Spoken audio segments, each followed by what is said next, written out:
This podcast is brought to you with limited interruption by Rudy Luther Toyota. Whether looking for an exciting brand new Toyota, a certified pre-owned vehicle, or getting quality routine maintenance and service for your vehicle, Rudy Luther Toyota is the place to go. Rudy Luther Toyota, the southeast corner of 394 and 169 in Golden Valley. Subscribe to the podcast Beyond Politics. They host some of the biggest names and smartest minds. Beyond Politics is from a former Democratic congressman who helped ignite Barack Obama's campaign and a former campaign manager and political columnist. They go beyond the usual chatter on politics, news, science, and books. It's politics and everything beyond. On Beyond Politics, subscribe wherever you get your podcast.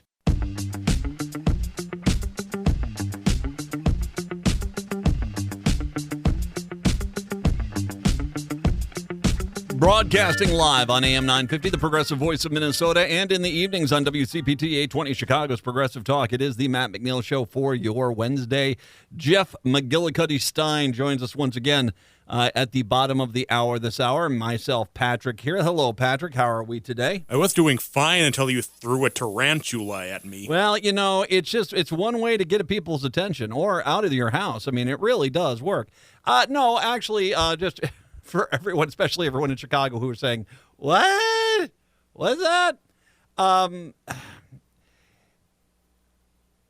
could have 4 hours and I could not break this story down for you.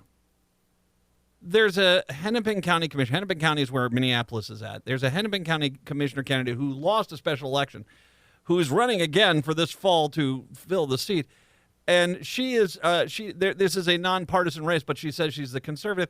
And there's just this whole thing where she tried to get someone out of her house who apparently was renting her house's basement of her house as an Airbnb. And there was a tarantula thrown. You know, there's other things. You know what? Let's just pass on that story. I'm just going to, if you want to go back and listen in the 4 o'clock hour yesterday on the show, it's complicated, to say the least. Yeah. Well, I mean, Lauren Boebert won her primary race yesterday. You know, the woman who basically was arm wrestling with that dude's crotch, you know, at a Beetlejuice show. I want to we'll talk about this with Stein, but I just want to understand where the Republican Party has gone. And it used to be that if, I don't know, you were, punching some guy aggressively in the crotch while he, lightly cupped you, I guess, I don't know, at a Broadway show in the Denver area, that was pretty much the end of your political career if you're caught. And once again, we forget about the lies about it, the vaping, clearly she had some problems. And nope. We love her. This is why if the Republican Party could put up any kind of decent candidate, they would probably run away with this election. If Nikki Haley was the Republican nominee, I think she'd be leading probably by 15 points. And the question would be is how bad will it be for the Democrats down ticket? But nope. You guys can't get out of your own damn way. And it's hilarious. And it permeates all the way down to even county commissioner positions. And let me as well put something in perspective, because I'll touch on this with Stein as well. Utah rejected the Trump-endorsed Republicans and went with more mainstream Republicans. I remember a day when Utah Republicans were considered some of the most extreme. They are guided by the Bible. These are kind of out there zealots. And now they're the only ones left in this country with any kind of level of sanity. They're the ones who are like, and you should, by the way, pay attention to what the Utah Republicans are doing. I mean, they do actually a lot of really done good things down there. And, their solution to the homelessness crisis in Salt Lake City with the mini homes was actually quite brilliant. And cost-effective and successful. It's the kind of politics that we wish we had, but Utah is like the only place left because, and funny thing, that religious standard which they use does not convert to the MAGA Republicans today. And so, yeah, they've become this last bastion of Republican sanity. Anyway, I'll talk more about that coming up here a little bit. I did want to mention, and I'll get to the Supreme Court rulings today. The one on, in fact, I'll definitely get to the one with Stein about, the social media stuff. But I want to mention one that apparently accidentally got posted very briefly. The Supreme Court seems poised to temporarily allow emergency abortions in Idaho when a woman's health is at risk. Now, once again, the case in Idaho was if you die, you die. If you die, you die. That was the entire thing in Idaho. Which, by the way, not very Christian. Not very Christian at all. But, and I want to make sure we understand, that woman might have 5 kids already. And the state of Idaho has said, your kids need to grow up without a mom because of our zealotry. That's who they are. Well, the Supreme Court seems to have come to the conclusion, at least seems to. We want to be careful here. Bloomberg News has reported on Wednesday a copy of the opinion briefly appeared on the court's website. It's unclear whether the document was final, and a spokeswoman for the court declined to confirm what had been posted to its website, saying only the decision in the case of Moyle versus the United States and Idaho versus the United States would eventually be released. The court's publications unit inadvertently and briefly uploaded the document to the court's website, and the spokeswoman, Patricia McCabe, the court's opinion in Moyle versus United States and Idaho versus United States will be issued due course. My guess is tomorrow or on Friday because I believe they have to, all these cases are going to have to be released by then. According to Bloomberg, which did not immediately post the document online, the ruling indicated the majority of the court had agreed to dismiss the case as imprudently granted. Such a decision would reinstate the ruling of a lower court that paused Idaho's near-total abortion ban, saying hospitals in the state could perform emergency abortions if necessary to protect the health of the mother. So basically, insanity in Idaho, but now they're basically saying this. It'll be interesting to see what the standard is because, once again, the person that should probably be making this decision is the doctor who is, I don't know if you've gone to school for medicine as opposed to, I read something up on Google. You don't know what you're talking about. It was from a lyric from a country song. God, we are living in the weirdest timeline. But that is where we're at. That Google search of a country lyric basically becomes law in Idaho. And yeah, it looks like it's possibly been knocked down. We'll find out for sure tomorrow. One thing I will say is it's become pretty clear that definitively Alito was the guy who leaked the Dobbs decision overturning Roe v. Wade. It's pretty clear at this point. It's Alito that he did this. Mr. Upside Down Flag. Oh, you mean my wife? Yeah, that guy. Virginia. Yep, that's who these people are. And I'll get to, when I get to with Stein, the ruling on social media, it basically that, they said that the case was dismissed because the people that brought the complaint against the White House did not have legal standing, but it did not stop Gorsuch, Alito, and Thomas from basically screaming from the top of their lungs, someone might have had a right to, that, and so henceforth, I'll get to all that a little bit later on. But I actually want to step back, if I can, and talk a little bit about the vacation I just had and something very specific that happened while I was on this vacation. I was gone last week, and once again, thanks to the people that filled in for me, and I was up in northern Minnesota. I've got a family cabin up there, and I was able to get in for a week in June, get out there and enjoy the beautiful outdoor nature, got a little swimming in, fishing, and had a good time. We do some day trips while we're there, and one day I went for a drive over to my daughter, for some reason, wanted to go see the town of McKinley, and I'll talk about that probably later this week, maybe next hour even. I might even touch on it next hour. But we ended up in a town called Biwabik, and we went there for lunch. It was lunchtime, so we had lunch. And I'm not going to say what restaurant it is. I'll say I had pizza. So if you know the town of Biwabik, you probably know exactly where I went. And pizza is delicious there. It's actually one of the best rated pizzas in the state of Minnesota. It's even gotten national attention. It's actually pretty good. Pretty decent pizza. And just, having, I had some raspberry iced tea, just enjoying myself. And I went inside because we're sitting outside in the patio because, it's northern Minnesota. You got to get out while you can. And I went back inside and I opened the door to go back into the bar restaurant area. And there's a guy with a gun on his hip.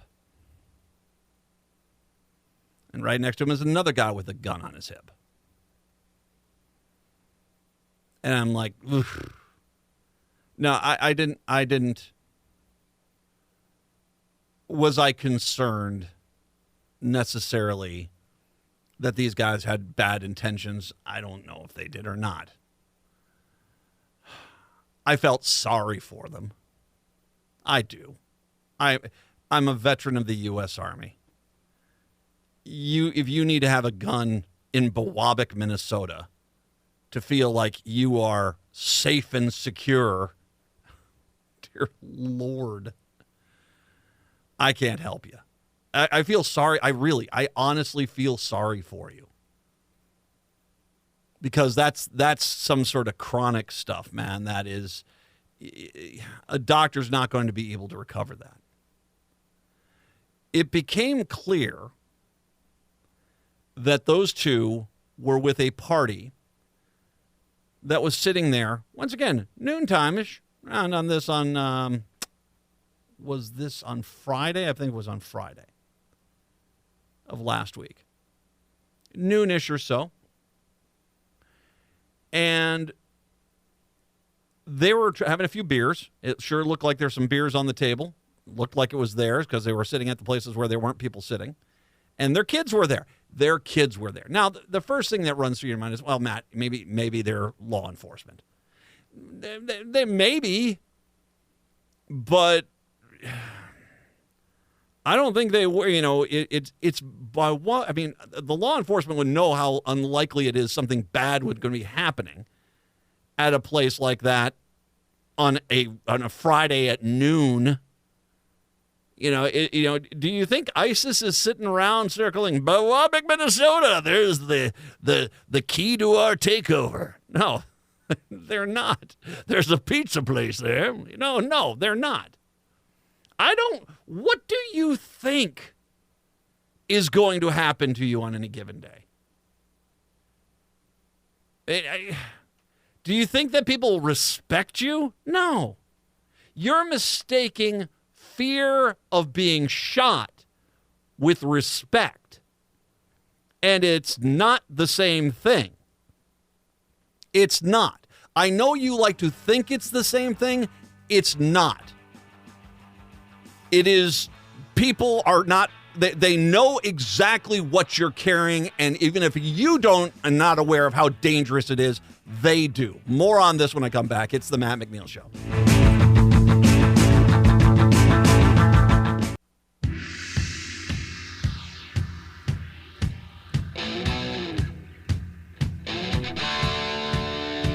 It is the Matt McNeil Show here on your Wednesday. Once again, Stein here in about 12 minutes. So, you walk into a restaurant, you walk in there, and there's a person with a gun. And this is happening everywhere now. It is happening everywhere. And it's sad that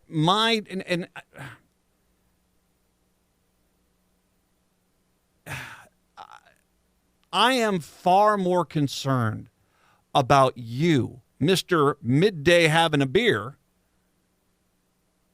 either accidentally or intentionally shooting someone in that bar with the gun that you brought in, than I am worried about anything that could happen that would justify you having to pull that gun and defend the bar restaurant from whatever, bears or terrorist groups or a minority or whatever. I don't know who you are. It's sad, man. It's sad. You can't go on out and have some pizza with your family, with your kids, without the first priority for you, not your kids, not your family, is that gun. And it should be noted, I felt sorry for the kids. I am dead serious. Not only do they have a crap role model there who basically thinks, I'm teaching my kids to be tough by bringing a gun to a pizza parlor midday. No, you're not. What you are doing is making it look like a toy. And considering the number one cause of death in the United States to children is guns, the likelihood is one of those kids is going to accidentally, one way or other, get shot. Far more likely than you ever coming to the day there, John McClane, and saving Nakatomi Plaza. That's not going to happen. I know that this is the great lie that they tell us about the guns and why it's going to be safe. No.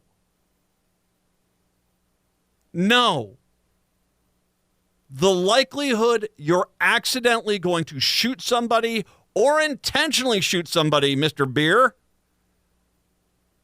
because they're giving you attitude. Don't they respect me? I got a gun on my hip. They better respect me. Once again, you think fear is respect. I just look at you as just a douche, man. I'm sorry. I look at you as a sad, pathetic person who could be in one of the whitest, ruralest areas of this country and still think you need to have a gun on your hip. I live in a large metro area. Now, I'm going to be first to say I'm a fairly large guy. I am not a small fella. And so generally, it's not a case where I feel a target, but I have been out in my city, large metro area, at night, downtown, in the neighborhoods, in the communities, in the restaurants. I've been in the bars. I've been in the concerts. I've been at the events, the sporting events, the theater. I've been to it all. I've even gone for hikes downtown at night. Never once in once again a metro area which, as conservatives say, is it's a no-go zone. It's a DMZ. It's crime everywhere, and it's a ghost town. Okay, wait a second. Can we put that last? How does that work out? If crime's everywhere, how is it a ghost town? I mean, you guys just aren't even consistent with your arguments anymore. I was in beautiful Chicago 2 months ago. Beautiful Chicago. I had a great time. I was walking downtown all over the place. Very walkable city, by the way. Gorgeous city. I do like Chicago a lot. At no point did I think I needed, boy, thank God I got a gun. No, I didn't. I feel sorry for you. I really do. I feel sorry for you because that's just you showing the world your fear, your sadness, your desperation for anybody to take you seriously. And you can't get that through anything else, so you think putting a gun on your hip is going to do it. Not only is it pointless for where you're carrying around, because once again, you're not exactly going to be fighting off the invading hordes on the Iron Range in northern Minnesota.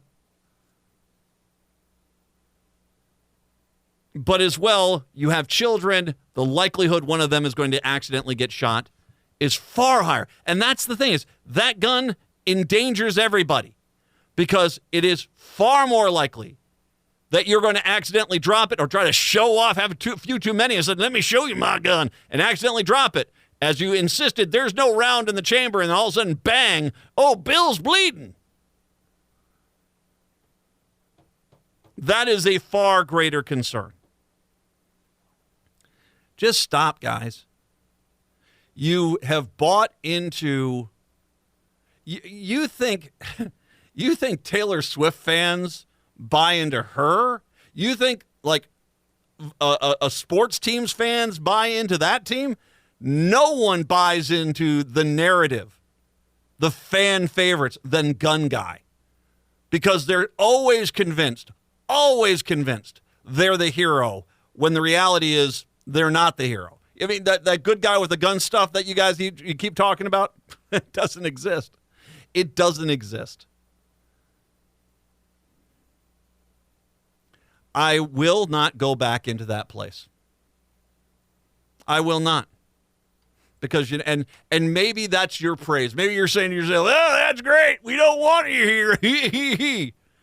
Fine. No, buy your gun a beer and you can sit there with your gun buddy and act as if you've succeeded. No, I'm not going in there because you're far too dangerous to be around. Anyone who thinks they need to take a gun on their hip at lunchtime to a pizza place with their kids. What happens when one of the kids starts lipping off to your other kid? I mean, you're going to pull the gun on them? No, it's far more dangerous to be in there with you with that gun on your hip than the likelihood anything that would ever happen in that restaurant bar would ever take place that we would need somebody there. And I should also remind you, Mr. having a brewski at noon, you do understand you're impairing your abilities there.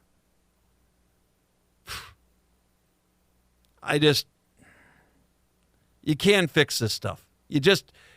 Until we get a Supreme Court with some level of common sense or politicians with the guts to rewrite the Second Amendment of the Constitution and say enough is enough.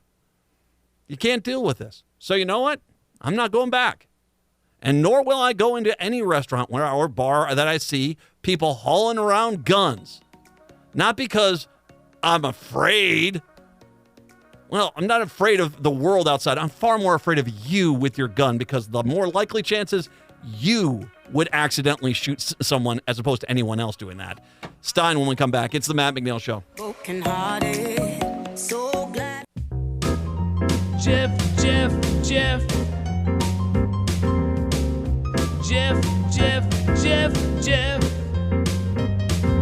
J-E-F-F Jeff. J-E-F-F Jeff. J-E-F-F Jeff. Jeff Stein's our national and presidential expert, noted author. You can find his books at your favorite bookstore, as well as totallyiowa.com. The Iowa Business Report, the Iowa Politics Report, come to us from his mothership, KXEL, Cedar Falls and Waterloo, 1540, the mighty 1540. Jeff is located there right now. Hey, Jeff. Matthew, it has been a while. It's been 2 weeks. And I'm not going to talk to you next week because we got the 4th of July weekend coming up that week. So Whoa. Independence Day weekend. I know it's independent. Yeah, thank you. Very, very well done. I was just saying, I believe July 3rd is next Wednesday. It is not Independence Day weekend yet. So what the heck, Junior? I am prepping the grill. All right. But we got you here now. Let's talk about a few things there. Just focus on now. Let's not look at next week. Okay, so I want to get into, first of all, let's go to the SCOTUS stuff first, because it is, we finally got some rulings here. Boy, am I crazy? The next 2 days are going to be like, 4 rulings each day, right? They added, this has become the pattern over the last 3 years, where I think if you recall 2 years ago when the Dobbs ruling came down, they had added a day. They have a calendar early on where they say this is when we'll release rulings and opinions. And they added days because they either weren't ready or for whatever reason. And the same thing has happened this time. They've added additional days, and we're running near the end of the term. June 30th is the year of the term, or end of the term. And it's really interesting to see all of this come down all at once. And it's not in a vacuum. It's not like there are two guys gathering in Atlanta for, I don't know, something tomorrow. Well, whether that happens or not, we'll get to that as well here a little bit.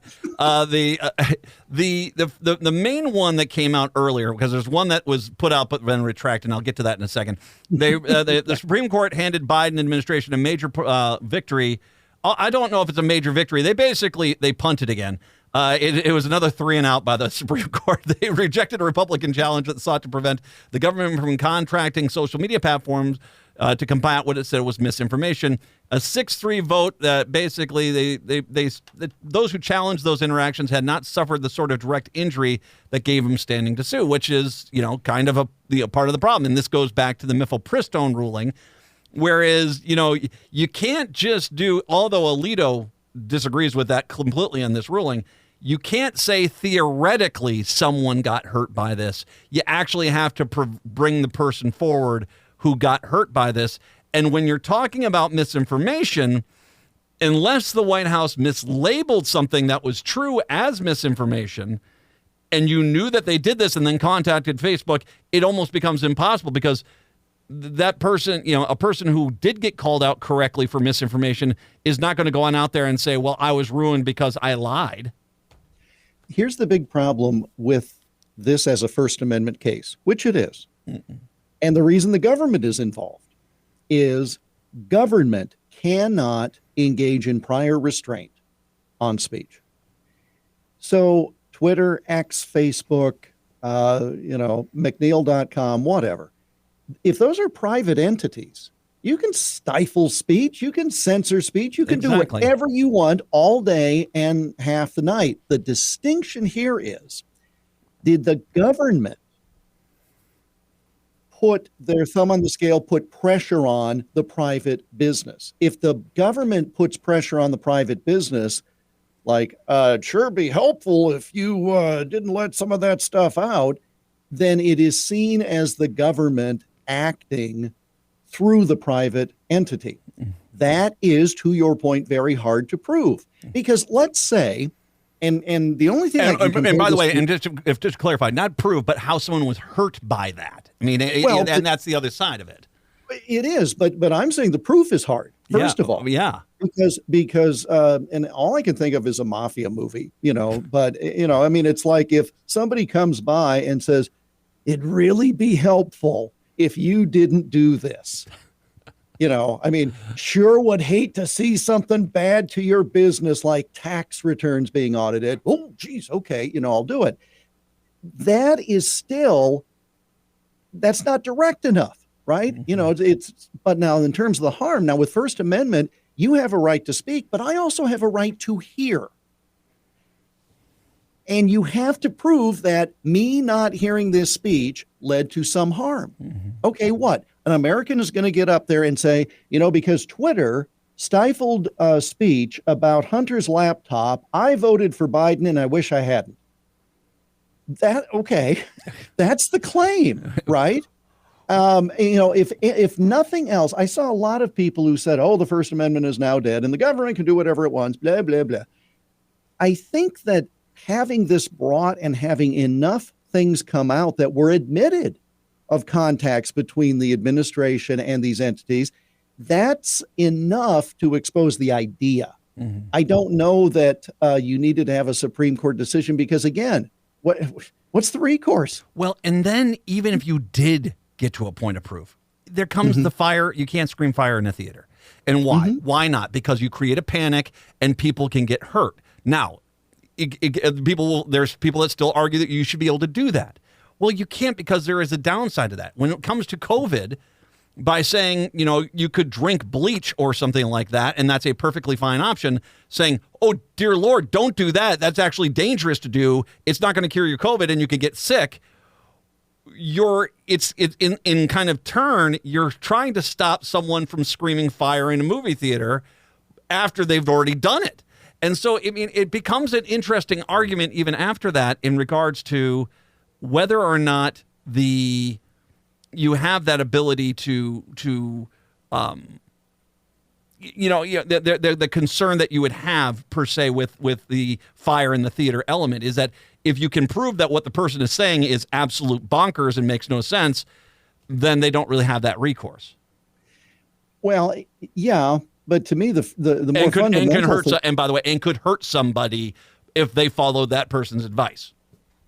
speech is not absolute. Yeah. Because you cannot cause physical harm to another through the speech. That's the crowded, shouting fire in a crowded theater analogy. If you cannot fundamentally prove that the government strong-armed stifling of speech, you're done because of the fact that it's a private company, right? I mean, and I don't care if they're publicly traded. They're private companies as opposed to the government. And so if Facebook wanted to throttle down every message that it didn't like, it could do that. It is not a common carrier like the phone company. That was another argument that had been used long ago when you first got your AOL account. AOL was literally sued, and they said, hey, we're not responsible for the messages on our platform because we're like the phone company. If somebody picks up a phone, if you pick up a phone to order a hit on bread again, you can't sue the phone company just because it was the conduit. Yes. And that's the same principle with emails and websites and everything else. And anytime, and I've, as a lawyer, I was advising various internet companies at one point saying, I don't know that you want to censor this webpage, because if you censor this webpage because you don't like it, it was actually a company that they didn't like satanic websites, like a 14-year-old who thought he was satanic. He found the flame icon for his webpage. Look, we're in hell, and they wanted to stop that. And I said, well, then you're going to have to look at every single thing on every website. Do you really want to do that? Or do you just want to say, we're just going to assume that by not saying anything, we're going to be fine? Well, and from a liability standpoint. And I think you also get to that point where it's like, okay, it's freedom of speech does not mean that people have to agree with your speech. And I think a lot of these things comes into this. It's like, you have to agree with me. It's like, no, it's a really dangerous thing to do. And if a private company does it, even with the government saying, because the private company then has to look at their liability. And if they allow someone to say that, oh, you can drink bleach and you'll be perfectly fine, that does open them up, especially if people have said that's not true. And if they just simply say, look, we're a common carrier, anything welcome. But the minute you try to put some guardrails on it, that's when. But again, how can you be viable as a business? All right, let's say that's McNeil.com, and we could post whatever we want. And all of a sudden, some of the raunchiest, sickest pornography shows up. And you don't like that. And so you say, no, I want a family-friendly website, just like my radio show. Y'all come. Great. But once you start putting those limitations on things after it's out there, that's when you really open yourself up to the liability. By the way, find my OnlyFans page. That's where okay. The other ruling. Are you taking Bitcoin for the OnlyFans membership? Oh, Lord knows that's a legitimate currency. Anyway, the other something we agree on. That's one thing we agree on. Bitcoin is not real. You and I agree on a lot more things. How about the fact that someone just got fired at the Supreme Court for accidentally leaking what seems to be another ruling? This is McNeil versus the United States, Idaho versus the United States. Idaho basically had a limiting abortion law that basically said you couldn't even give an abortion to a woman who was dying. That basically, if that's what happens, that's what happens. It seems like the Supreme Court leaked, and it sounds like this was just someone accidentally putting the post up there. For a few minutes, Bloomberg News caught it, and basically it says that, no, you're going to reinstall the lower court ruling, which basically says, no, you have to allow doctors to try to save human beings' lives. Yeah, what do you know? It just showed up on the website. I mean, no, I do this. This is not like Alito, and it's clear Alito was the guy that leaked that other one, the Dobbs ruling. I mean, this is not like that. It does seem like someone's, sir, the regular guy's not here. What do you want me to do today? Okay, fine. How do you time a post? You can do that? Yeah, I know. You mean publish immediately? That icon I shouldn't have hit? Okay. There you go. Yes. Yeah. Here's the thing. CC. Well, okay, that's interesting. CC address book. The problem is, you'd be willing 5 years ago. You'd be willing to say, "Whoops." Guess you shouldn't let the intern have the mouse. And now you don't believe anything. Now, of course, we suspect that there was something nefarious. Why was that being leaked first? And why was it the day before the debate? And why? It was probably nothing. Because what's the court going to do now? Is Roberts going to say we're going to withhold that ruling because this happened? We're going to wait 6 months before we release it? I can't see that happening. And is anybody now going to change their mind? Whoever voted, whatever the majority was? No, it's just not going to happen. Because, again, it's not as pivotal a case in terms of reversing precedent as the Dobbs case was. By the way, you just brought up something really interesting. Do you think specifically? Yeah, no, you're okay. You do okay. You're hitting 400. So, do you think that they are specifically holding the immunity rulings until Friday after the debate? I would hope not. I would hope that the fact that there is or is not a presidential debate makes no difference regarding the calendar of the Supreme Court. I would really hope. But it's such a mystery in terms of when they release what they release. And that's the part where people have, again, suspicion. What's wrong with it? They know today what they're releasing tomorrow. Oh, yeah. Most state courts, when they're going to release rulings, they say, it's almost like coming attraction. Stay tuned. Friday at 9, we'll be releasing our rulings in these cases. Great. Supreme Court, you have no idea what's coming down. That's why everybody was jumping on that website and hitting refresh, like they were looking for lottery numbers because they were hoping something came up. And that's why this stray opinion came up and everybody went nuts because there was such hyper-focused attention. Mm-hmm. How about you just say, here's the list of the cases that we're going to release on Thursday. Here's the list on Friday. I don't know. You're exactly right. And I should mention, they officially have not released the case versus Idaho. That one's not been released. So my count is there's still 7 major rulings that have yet to come on down. It's going to be a busy few days, that's for sure. Well, and for the presidential debate to be in Atlanta, the seat of one of the key cases against the former president, with this ruling that would have a great impact on it. Yeah. Yee. Jeff Stein joining us, 952-946-6205, 952-946-6205. We'll take a break. Come on back. It's the Matt McNeil Show.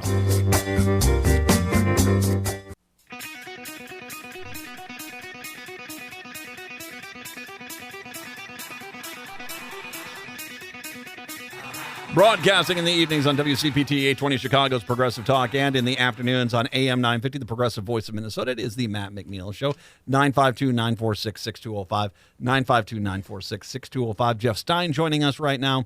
Okay, so Supreme Court aside, let's go into what happened last night, which is, and I made this point earlier. If Nikki Haley was the nominee for the Republicans, I think she'd probably be up 15 points. I think that if the Republicans could get out of their own damn way and not find the most flawed candidates possible and put them on the ballot, we'd be wondering how bad this was going to be for the Democrats this year.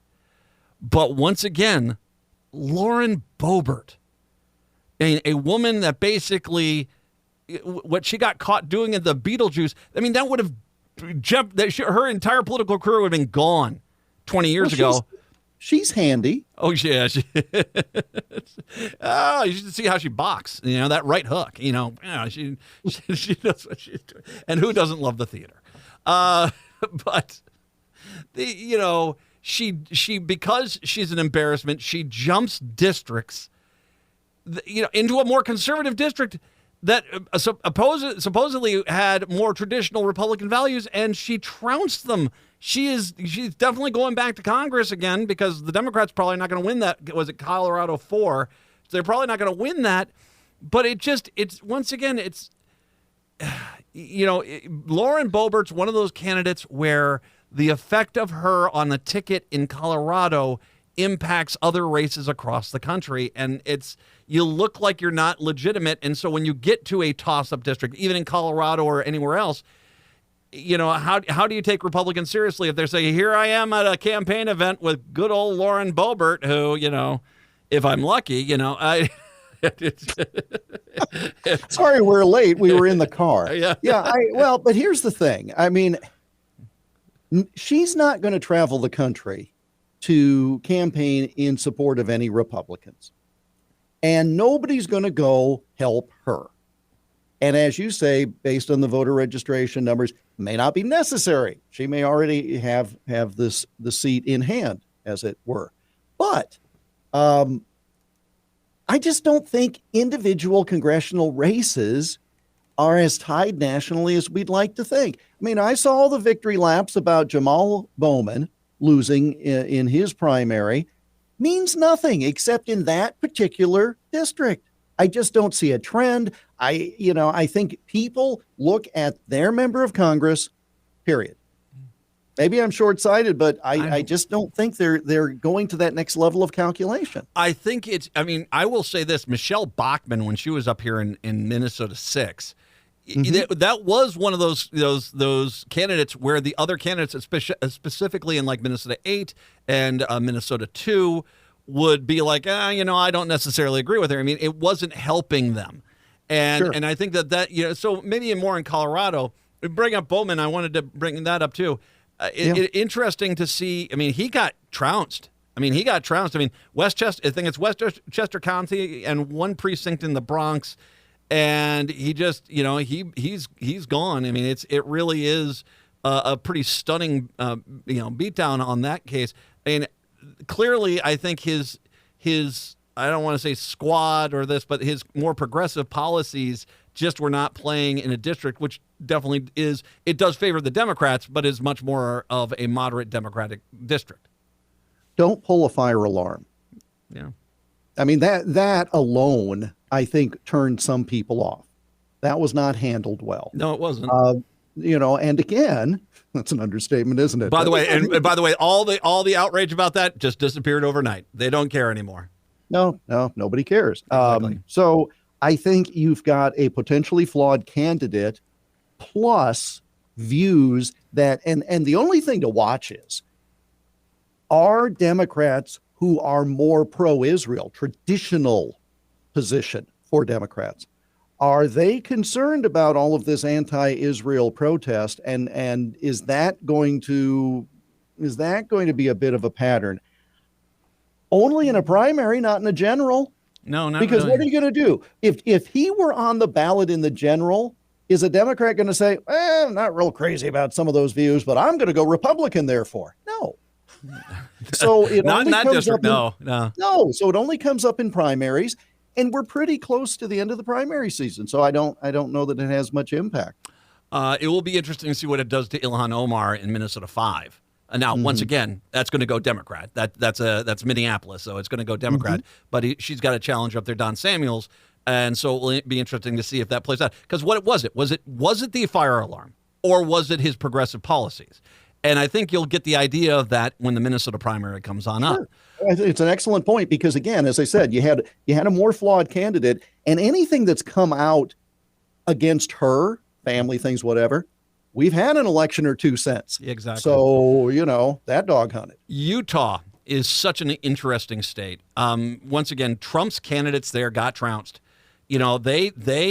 I remember a day when Utah was kind of this extremist religious Republican, and today they are the last bastion of traditional Reagan Republicans left, where they basically are, no, we're not going to go to the extreme. Both the Senate candidate that was endorsed by Trump and the governor candidate were both soundly defeated in Utah.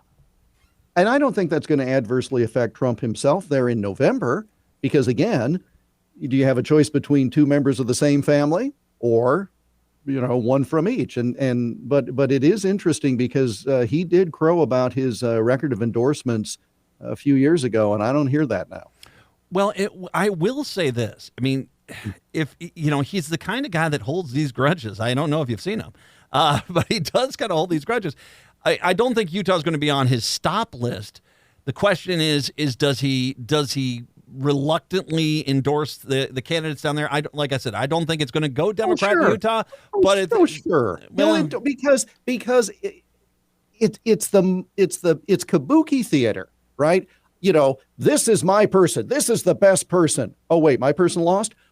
Now this person is the best because look how bad the Democrat is. I mean, in this scenario, there's no honor among thieves here. Well, it would be surprising. Trump, I don't know. I mean, it's clear that the people in Utah don't agree with him on a lot of things, and so I am going to be fascinated to see how long that state does stay R, because that might be a state that goes to the Democrats eventually. Once again, the Iowa Politics Report. I'll post that a little bit later on. Jeff, I will talk to you in 2 weeks, my friend. Yes, sir. Minneapolis, St. Paul. I'll see you next hour. Chicago. I'll see you tomorrow.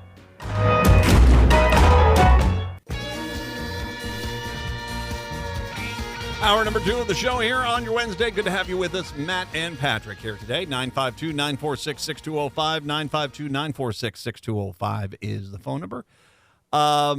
Patrick, how much of the Minnesota Lynx New York Liberty game did you catch? Any of that last night? I won't complain too much. It was not in a place I could watch it, so I kind of followed it online. Yeah, I wasn't. I couldn't find it either because once again, I don't have Bally Sports because that's the worst run sports network in the history of mankind. But it's 7 wins in a row. The Lynx, they defeated the New York Liberty 94-89. They win the Commissioner's Cup. Now, here is the cool thing about the Commissioner's Cup. As the champions of the WNBA in-season tournament, the Lynx win $500,000 that will be split among the players on the team. It's a big chunk of money considering the highest paid individual player in the league is Jackie Young of the Vegas Aces. The salary Jackie's getting is $252,420, a pittance compared to what the NBA players get. But yeah, still, once again, way behind.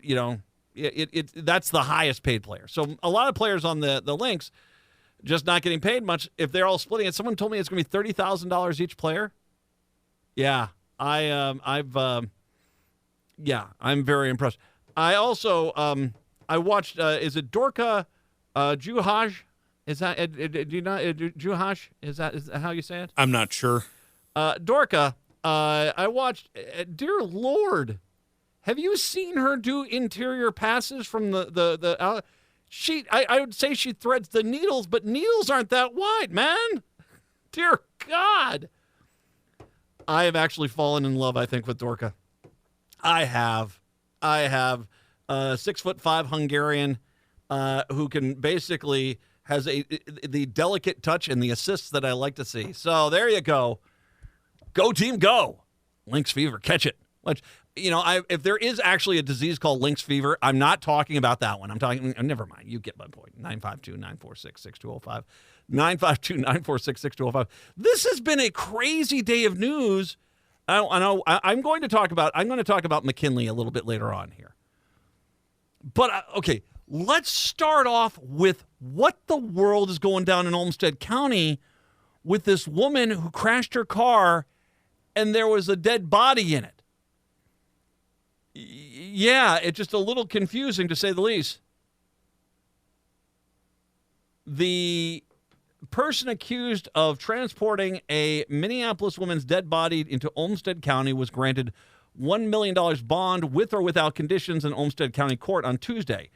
Margot Lewis, who faces a single charge of interference with a dead body or scene of death, communicated with the defense attorneys that, 1 second here, just trying to scroll back down to it here. She communicated with the defense only in writing or sign language, having taken a spiritual vow of silence, according to the attorneys present. Okay, this really throws up a red flag here.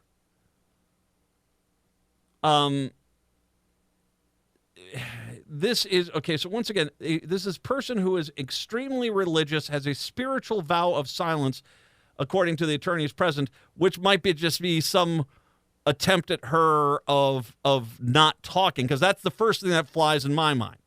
I mean, unless it's Monty Python and the Holy Grail, you don't see a lot of people doing the silence treatment too often. And so I'm wondering how long was this? Is this a long-term vow of silence, or was this one that just happened after you got into the car accident? That's my first question.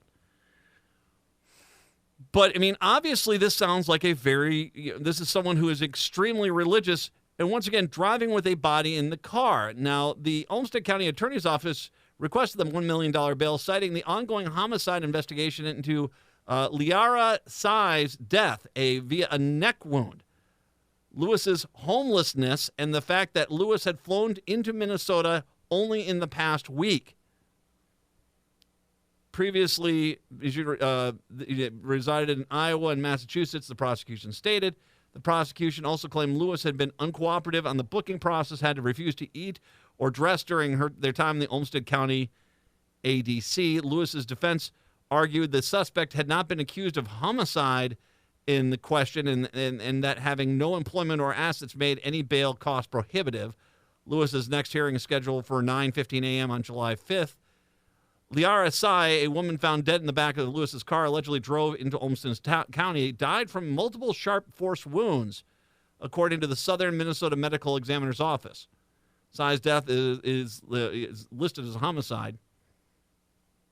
Our sister's death was senseless and unfathomable, Tsai's family said in a statement to ABC 6 News. Her life, like every human life, matters. She was a beautiful soul who wanted nothing more than to show kindness through her life and music.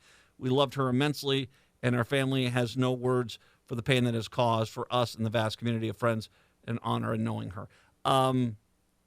This is, Liara was, transgender, and made the transition to becoming a woman, which then goes back to the question here: was the target here because this was someone who transitioned? Is this some religious nutbag coming into our state and killing somebody under some zealotry religious thing? I guarantee you the right's not going to cover this story because there's some serious implications here that something really wrong is going on here, and that someone might have come into the city and killed somebody. Well, I can't say anything. I don't know why. All I know is that you have someone who seems to be somewhat mentally unstable, claims to be, some sort of devout religion of some sort, and we have Larissa is dead. Lara is dead. Lara is dead. So, there's going to be more on this. Apparently, there's going to be a press conference this afternoon to talk more about the suspect. But yeah, I am to say the least a little bit. My eyes are wide open on that case now because I'm wondering what in the world is going on. Because it's the kind of the feeling of when we realized back in 2020 when these people were coming into town, these white boogaloo boys were coming into town and starting fires here, and you came to realize, oh, these are not locals. Although every Republican screamed they were all locals, they weren't. And when it became clear there was an invading force coming into town, that's not good. So I'm going to be very interested in finding out more details about that case. Sartell. So it's time for your profile in, well, not courage. What's the opposite of courage? Oh, okay. Sartell, Minnesota. Nearly 24 Sartell St. Stephen School District jobs left in limbo last week remain in limbo after a Tuesday meeting where the 3 board members holding up the contracts did not show up. And once again, so if you're missing what had happened here, so in Sartell, these 3 right-wing extremist school board members got elected to the board, and there's a 3-3 tie on the board. Now, traditionally, they basically pass all the contracts, 21 employees. They just pass them all. And these are not teachers per se. These are just people that work for the school district. But apparently there's one person these people, I guess, want fired. And so they're trying to use all the rest of them to basically use them as fodder. Now, it's not really clear whether or not they can even do this. That, they're not in a supervisory role for these employees. They're just the school board. And so for them to do this likely would open up the school district for a very winnable lawsuit against them. And God forbid and we don't know who exactly the employee is they want gone, but if it's a protected class, someone who is, LGBTQIA, a minority, I mean, that's going to make that lawsuit even bigger and deeper. So these three for months have basically been trying to force the school board to basically do it their way so they can fire one person, which basically is the epitome of extremism. You're going to do something you've never done the way we're demanding that you do it just so we can get rid of one person. And so they're going to have another school board meeting to try to pass these contracts. A whole bunch of people showed up, and guess what? The cowards did not show up. After months of bickering, the 6-member board did not approve the contracts of 21 employees last week when Emily Larson, Jen Smith, and Scott Wenshaw again voted against the motion, saying they wanted the contracts to be voted on individually instead of all together. Interim Superintendent Tom Lee warned board members that the employees could lose their jobs if the contracts weren't approved by July 1st, which prompted board chair Tricia Melling to set a special meeting Tuesday to vote for the contracts. But without majority of members present, no actions could be taken. I am deeply saddened, she said Tuesday. These positions are vital to the district. They need to be considered whether it can be maintained, all activities and services. These people, if this doesn't get approved, I mean, you're going after one person and you're jeopardizing 20 other people's jobs for one person. And once again, a person that doesn't sound like has done anything wrong to get fired. It's just that you three seem to not like this individual, which once again, now the spotlight's on who exactly this is. Melling, along with board members Matt Morrill and Jason Nice, took a short recess just after 6 p.m. to try to call the no-show members. They returned to tell the room that more than 100 people, many wearing blue in support of the employees whose contracts were being voted on, that they could not reach their absent colleagues. Cowards! You're all three cowards. You're all three just a bunch of cowards. Hiding, cowering, because this is not what you expected. You did not expect all of a sudden the state to be focusing on the Sartell school board, meetings, but now we are. And now we all want to know, who is this individual you do not want to give a contract to, and why is it? If members could not attend in person, they have the option to appear here today remotely. Not one board member requested that. Larson Smith and Wenshaw released a joint statement on social media Sunday that reiterated their desire to vote on the contract separately and called on Lee to cancel Tuesday's meeting due to scheduling conflicts. They have not responded to requests for comment by phone because they're cowards. They're terrified now of actually having accountability. We are resolute in our commitment to settle these contracts promptly while assuring our district remains accountable through its elected school board, read the statement, which cited the state statute. It says school boards have the authority to govern, manage, and control the district. At previous meetings, Larson and Smith have said they think board members have the ability to remove an agenda item that can stand on its own for individual consideration, such as a separate contract. But Lee and some of the other board members have said they think that would set off a dangerous precedent that the board with no supervisory responsibility can pick someone off they just don't like. And once again, I'm just going to say this, Sartell School District, this is going to be a slam dunk lawsuit against you. That in a civil court, you're going to have to pay $600,000, $700,000 to someone if they are fired without cause at this point, courtesy of these three clown cars. Lee said Larson and Smith approached him a few months ago with concerns about a specific employee, but he did not think that the concerns rose to the level of firing the employee or not renewing their contract. He then said he thought the actions of Larson, Smith, and Wenshaw seemed to be an effort to get rid of an individual these board members have a vendetta against. There were 21 contracts on Tuesday's agenda, although Lee had previously said 22 employees were on the list. The employees included directors of business services, human resources, as well as IT specialists who provide special services as well for the city of Sartell. So the city of Sartell's IT services could be gone because of these three. The Sartell City Council addressed the issue on Monday meeting where City Administrator Anna Gruber said the loss of IT employees will leave the city in a lurch and suggested they look for a private IT vendor, although it will inevitably be significantly more expensive than we have today. This is conservative politics. They don't concern themselves about the lawsuit that there's going to be filed against them, doesn't concern about the impact and how it's going to cost the rest of the city. Nope. I've got an agenda. You guys are clowns.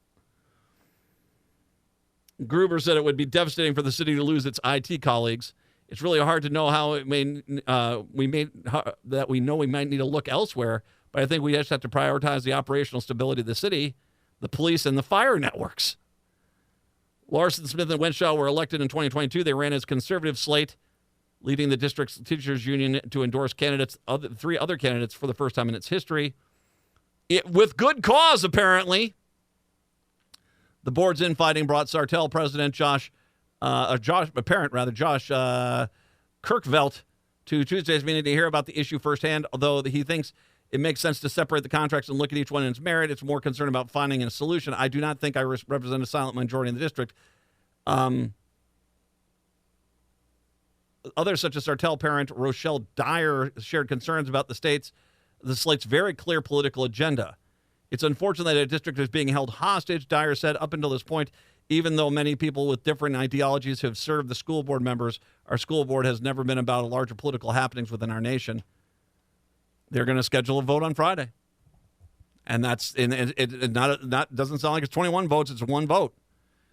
And hopefully the police in Sartell and the fire department in Sartell don't have an IT problem. And by the way, first of all, this guy that says, I'm a moderate. Well, that's pretty much every far-right conservative now because they realize that no one pays attention to him when you scream, MAGA! But that's just my guess. I don't know who this individually. But the fact that you're basically trying to do what they want to do, which once again is pretty much going to lead to a lawsuit against the district, which you more than likely will lose, especially if this is a protected class individual, which we still don't know who this individual is or what their problem is. And they want that level of anonymity. They just want to be able to have the vote say no and not have to answer why they're not voting for that person. These three are cowards. Cowards. You act so tough like we've got something to say, and then all of a sudden the spotlight's on you, and you can't run away fast enough. At least do the dignity to the 21 employees and come on out, explain which employee is your problem and why you want them gone. Because then you at least will give the rest of the school board the ability to say, well, that's a bad idea because we're going to get sued. This is the pettiness, the smallness. They think that there's giants in politics. They're just morons. That's all they are. And they're cowards. Running away. Cowards. 952-946-6205. 952-946-6205. We also have developing news in the bribe bag-o cash story. I'll get to that in a second. And by the way, my theory that it was a tell, spot on. Spot on. We'll take a break, come back. It's the Matt McNeil Show.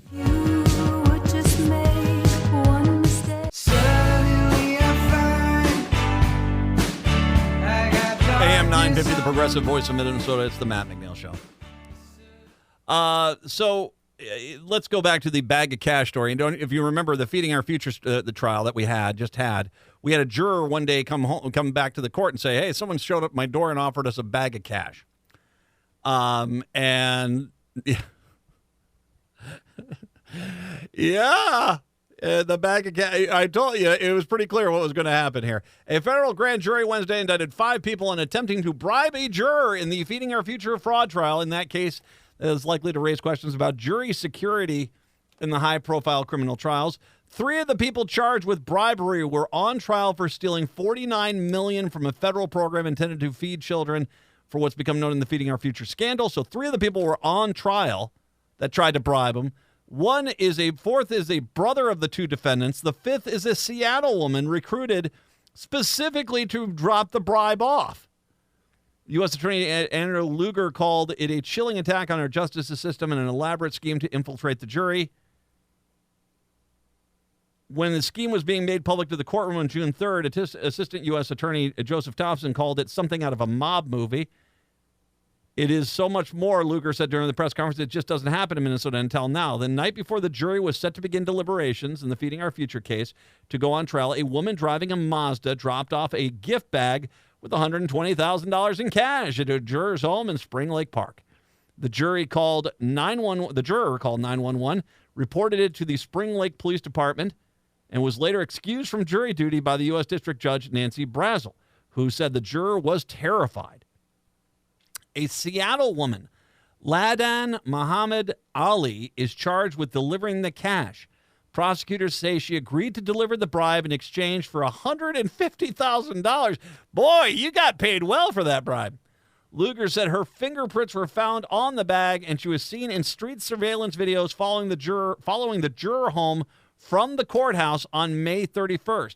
The day closing arguments began, and one day after she flew from Seattle to Minneapolis and rented a hotel room and the Mazda. Allie's rental car records show she repeatedly followed the juror, driving near the juror's home 19 times, Lugar said.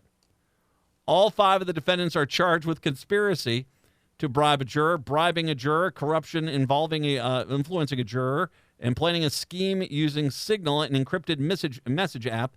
Lugar said the defendants were in custody or turning themselves in. The 3 were scheduled to make their first appearance in bribery charges later on Wednesday. 2 of the 3 people charged in the bribery who were on the trial in the case were convicted. Abdazi Shafi Farah and Abdimajad Muhammad Noor. The third, Safi Farah, was acquitted, but now faces multiple bribery charges. The Abdikaram Safi Farah, his brother Abdiazi Safi Farah, said Safi Farah is charged with helping orchestrate the bribe. Lugar said he brought a screwdriver to recover the rental car's license plate and drove it with Ali to the juror's house to deliver the cash bribe. So that was the brother. That's how he got involved.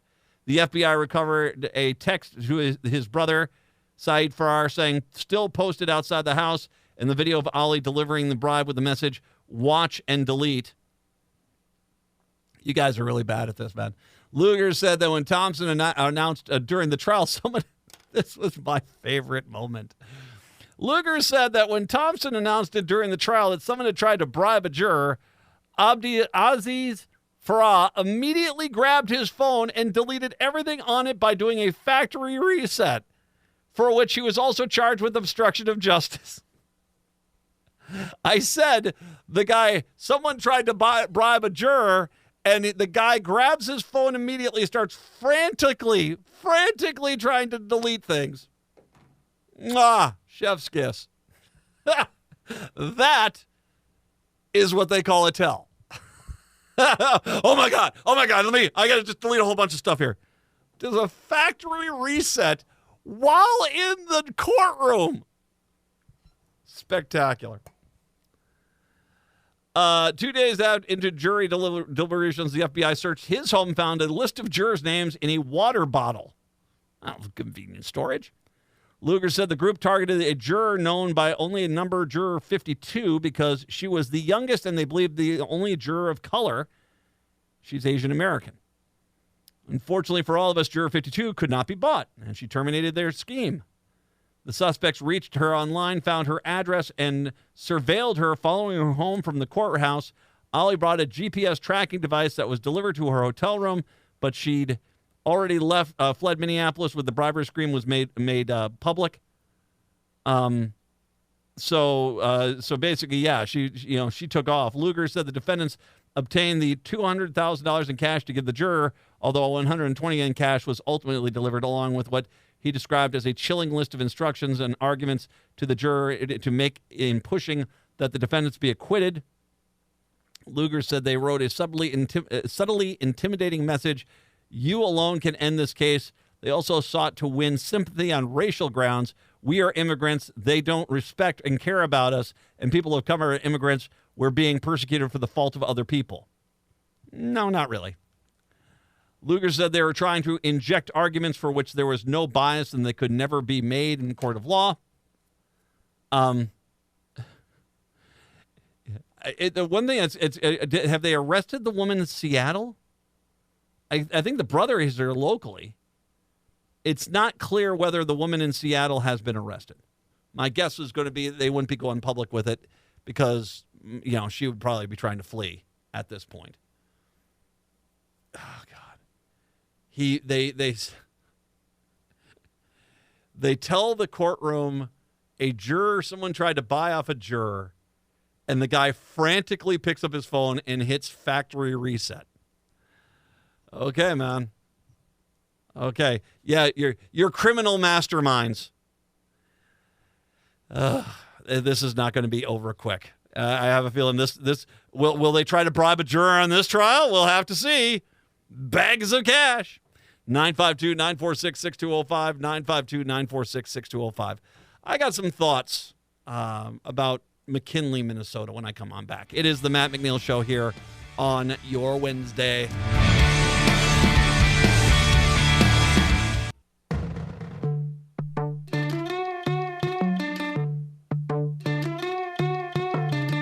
AM 950, the progressive voice of Minnesota. It's the Matt McNeil Show. So, as I've talked about many times, my family comes from the Iron Range there, all cripes, yeah. That I've got a long family history up there. And I at one point calculated the amount of time I have spent in northern Minnesota, and it's, just myself, having never officially I lived in Bemidji for a year, but, always visiting. I have spent probably, I think it was 5 years of my life, maybe 6 years of my life in the North Country. And at that point, it would be like the second or third longest I ever lived any place, specifically. I love it up there. I love being in Minnesota. I love Minnesota overall. It is a great place to live.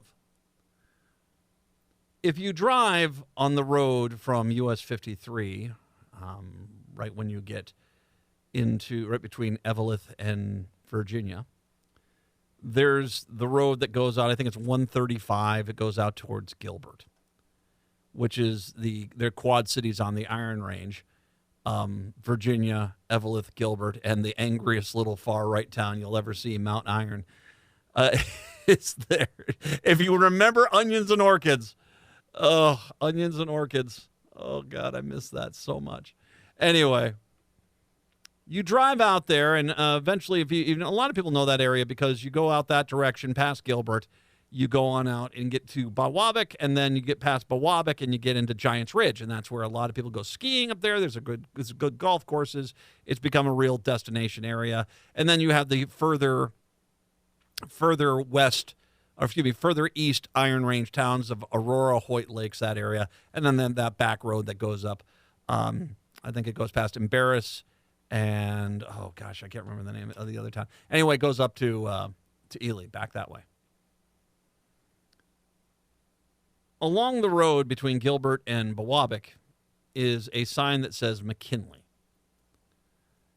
And if you don't know, McKinley used to be a thriving little town out there on the road that ran from Gilbert over to Bawabic.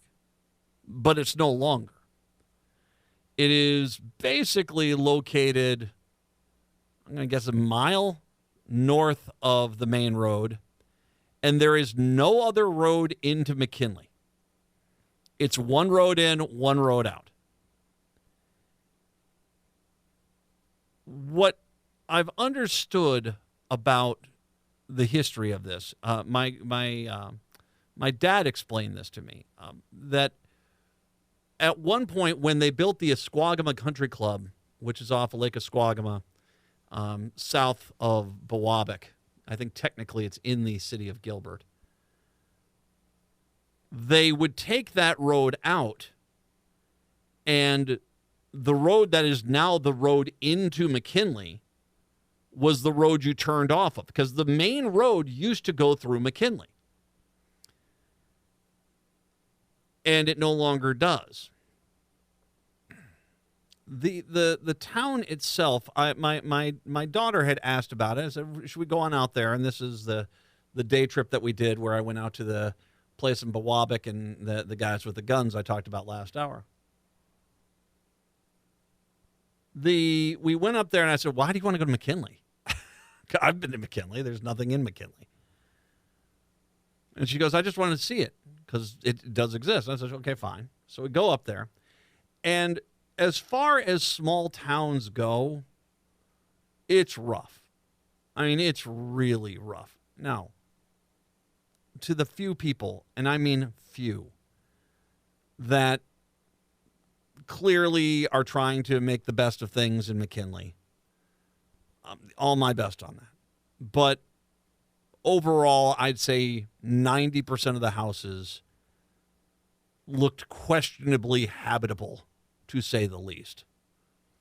There is no store. There is no restaurant. There is a fire department, which I can't believe has anyone full-time there. It must be an all-volunteer fire department. Next to a post office, which doesn't seem to be open anymore.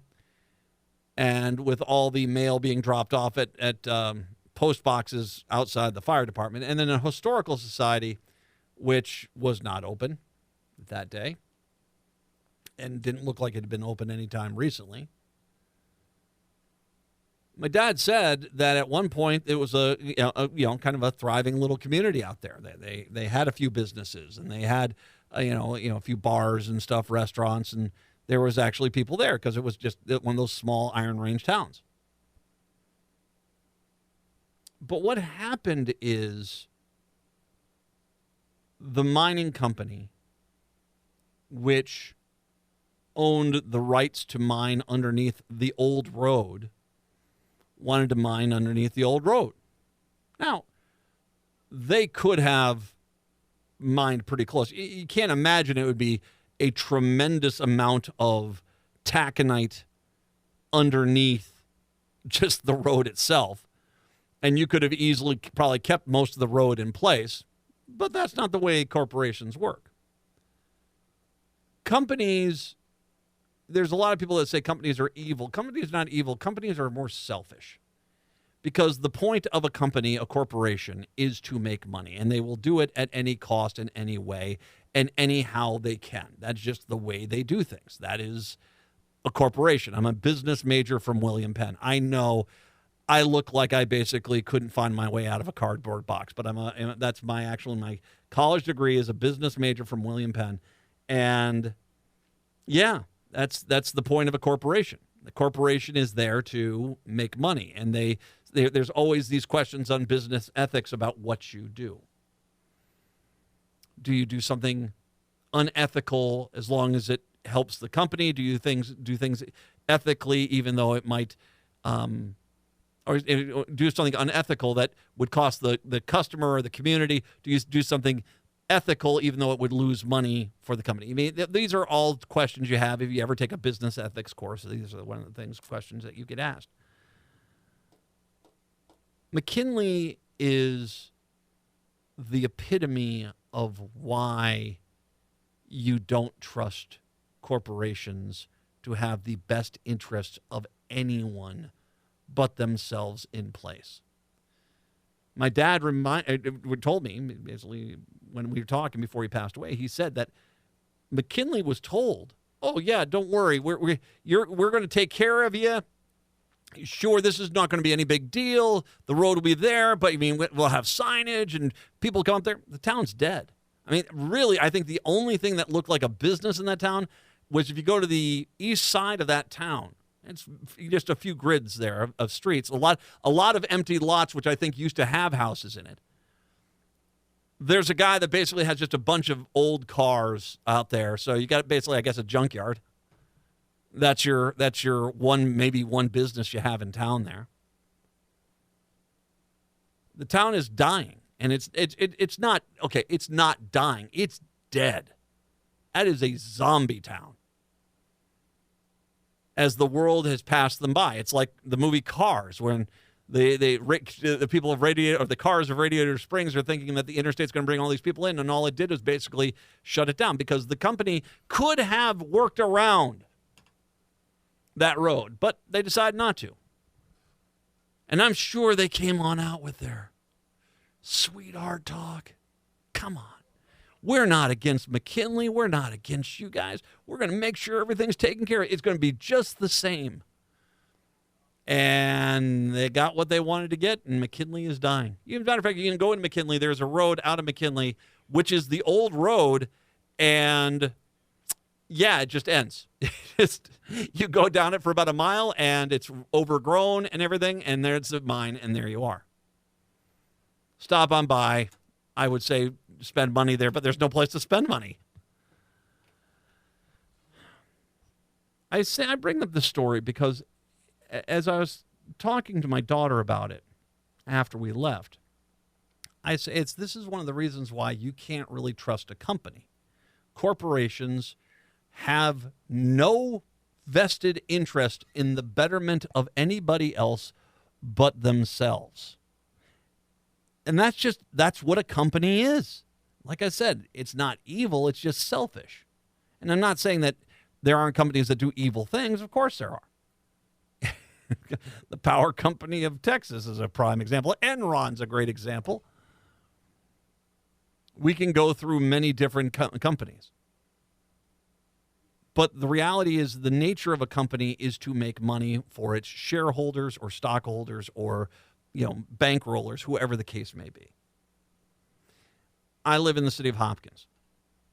I was on the Planning and Zoning Committee, and there was a building that was getting built that the construction person, when they were bringing it to Planning and Zoning and we were talking about it, was like, oh, this is going to be great. We're going to work hand in hand. There was going to be a parking garage in it, and we're going to work hand in hand with the city, and it's going to do all you guys got to bring this on in.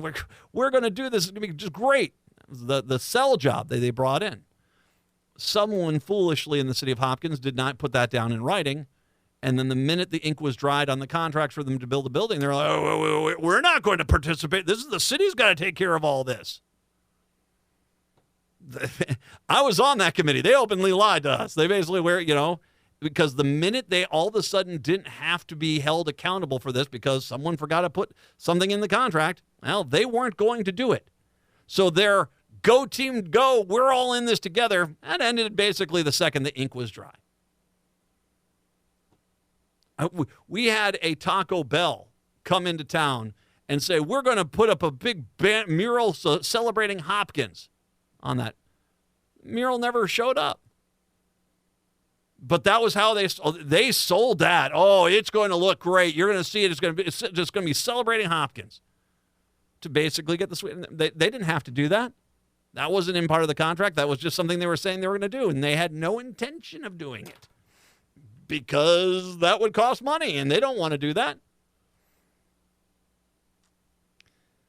I've seen it myself. There was a story on MinnPost a few days ago about trying to offer low-income internet wireless Wi-Fi service in outstate, and how that there is no one taking up on the grants. And the grants basically are if you offer low-income people a cheaper version of internet, we will give you a grant to help expand out your network. And I'm paraphrasing it down, but that's basically the gist of it. And no one's picking it up. And the reason why is because you have to promise to keep the lower income prices for the lower income individuals low. It's not that they can't make money off that. It's just they can't make the amount of money they want to make off of that. And so by holding them accountable, they basically, saying, we want to make sure this eventually can't be used to gouge these people. They're walking away from it. I'm sure that they have ad campaigns like, we're in this together. We're in this together. No, they're not. They're in it for themselves. Pharmacies.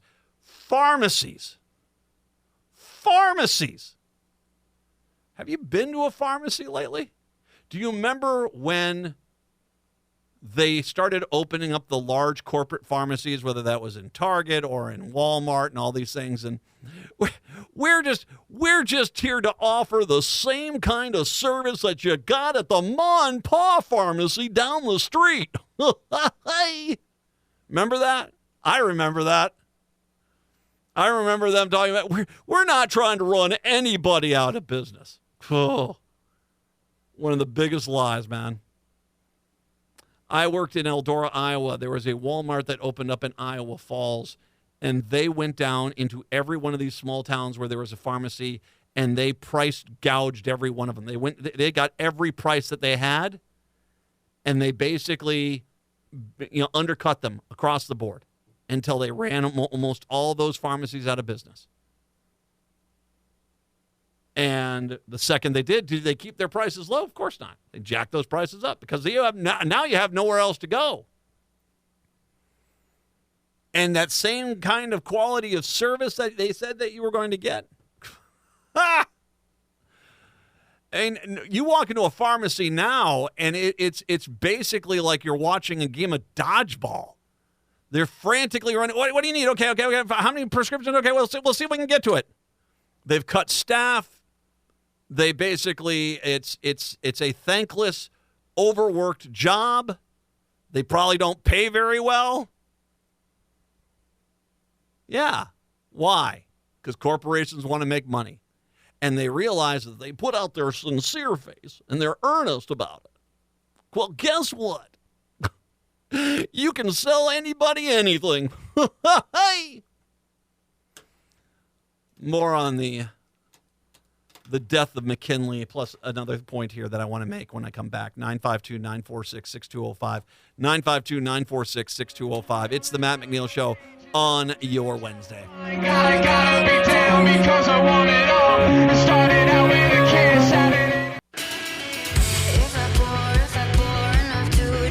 AM 950, the Progressive Voice of Minnesota. I think one of the things that's trouble here is that in all of these cases, when you have people who don't live anywhere near the places where they're making these decisions, it basically is, there is no internal check to these companies to basically say, well, maybe we don't want to turn our community into a pit. Maybe we don't want to kill a town. There are some cities where you see that. I mean, in Minneapolis-St. Paul is a great city. There is a ton of stuff to do here because you have a lot of large companies here, and they live here. They want there to be a good quality of life.